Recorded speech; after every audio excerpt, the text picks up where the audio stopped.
am I going to do first? What am I going to do?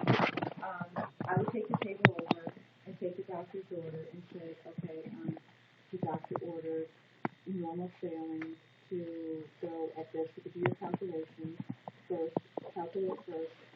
Then the bag. You can have the bag on your bedside table. Use it.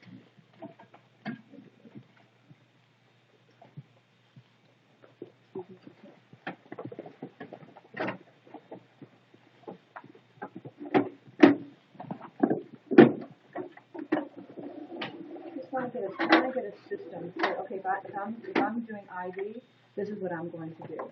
I'm going to grab the bag, wherever you get the bags from. I don't know where they're going to have them set up. You're supposed to bring your own kit. Yeah, So I would grab the doctor's order, read the doctor's order, and say, okay, let me do my calculations first. Then Dawn, what I'm going to do next, I'm checking the order with the medication, if you're giving medication, or with the fluids. It says normal saline. This is normal saline, and my bag is not expired. It expires 7/13. It doesn't look cloudy. There's no particulates in it. It looks like it's there's no problem with the bag. You need to label this for your checkoff. 2 labels. Where do the 2 labels go? On the bag and on the tubing. Okay. So if you want, in your system, say, I'm going to go ahead and label first, or label at the end, however you want to do it, as long as it's labeled. Then what are you going to do?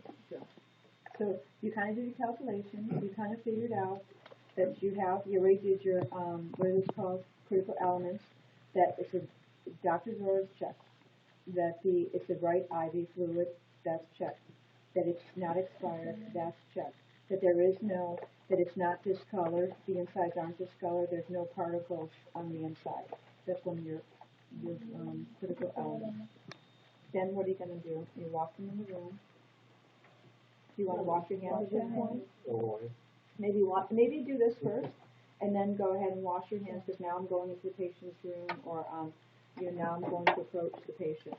So maybe I would wash my hands then, and wash my hands first, put my gloves on, and then come over here. Now what am I going to do? Now, this normally has an end cap on it, right? Mm-hmm. What do you need to do? Alcohol swab First, you just swab it. I just swabbed them, then 2 identifiers. You washed your hands. You put your gloves on. You just hung this up here. Now, I don't know if they're going to have you take them off. I think they're going to have you take them off. We're going to have to switch them. You have to switch your lines up. Okay. So what are you going to do before you do any of the switching the lines up then? Identify your patient. Introduce yourself. Doctor said you're extremely dehydrated. We just some IV fluids. We ordered some IV fluids for this IV, and we need to change the bag up. Next, what we're going to do? Okay, so that's going to do that. I took the side rail down already, and we're going to raise it. Can you move the table for me?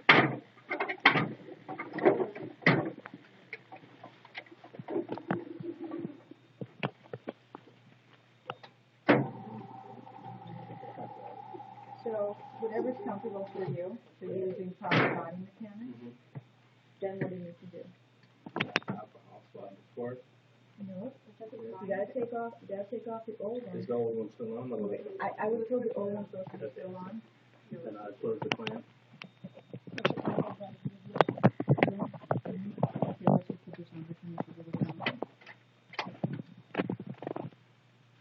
So, as you explain to the patient, you're going to raise the bed, put the side rail down.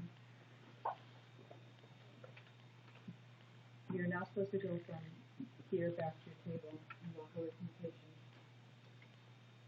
I probably won't be able to put that with other instructors as well. So grab everything, put everything close by you, because they want to know that you're not going to walk close to it. Okay, so bring all of this stuff close by. You're going to clamp. I suggest in some students you could clamp clamp here, but these are so old and used so many times that even when you clamp low, it's still leaking. So clamp here, right? Because you're taking the old one off. So you're gonna take the old one off.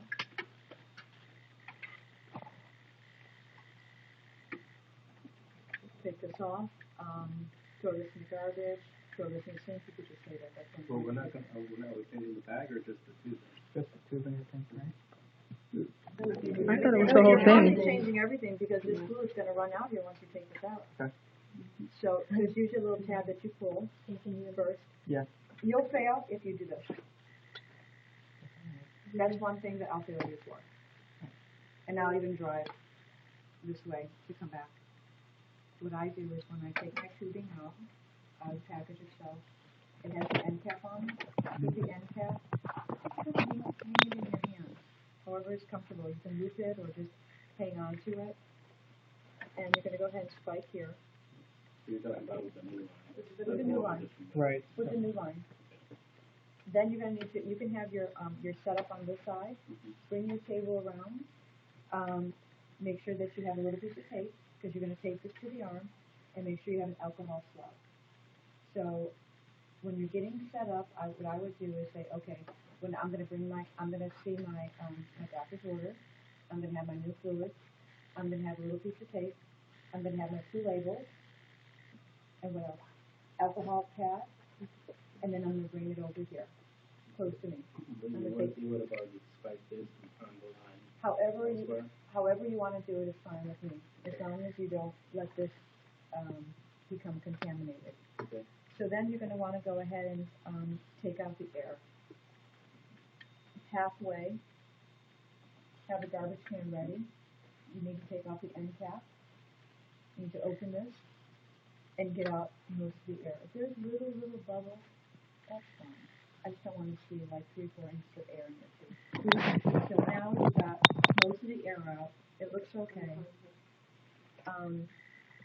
Yeah, you're going to go ahead and roll it down. The ones that you put above the hot dog. Didn't you clamp that one? Whichever way you do, clamp here, clamp there. You're going to need to open it, but you're going to need to go ahead and take your alcohol swab off. The most important thing is once you take the end off of here, don't worry about your unclamping or moving around. Just say, okay, I've got an exposed area that needs to go on, and I want to minimize infection. So take your swab. You can swab, attach. Then worry about your unclamping at the end. It needs to infuse here. It needs to infuse here. Roll this down. Now I'm going to set my drip rate. Is that good? That's probably too fast. Okay.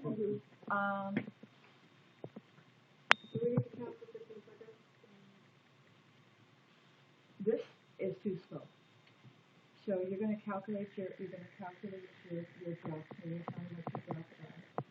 If it's like if it's 33, you want it to drop at least 8 drops in 15 seconds. I'm not going to tell you if you're like. If it's flowing like this, I'm going to say that doesn't look right. Or if it's dropping like every minute, I'm going to say that doesn't look right. Okay? So just kind of guesstimate so that it's, a couple of drops off. Okay? And I think that's basically the same thing with the piggyback, right? Mm-hmm. But you're going to be attaching it to here. Is that what they told you? Yeah. Right. Which one goes lower? The IV, the main line. And whatever is high, whatever is hung higher is what's infusing in. Mm-hmm. So this has to go lower, Mm-hmm. and that back. Make sure that you open that, Right. and make sure that that's running according to your drop. Calculate your drop. Okay. Okay. Practice. I'll be around.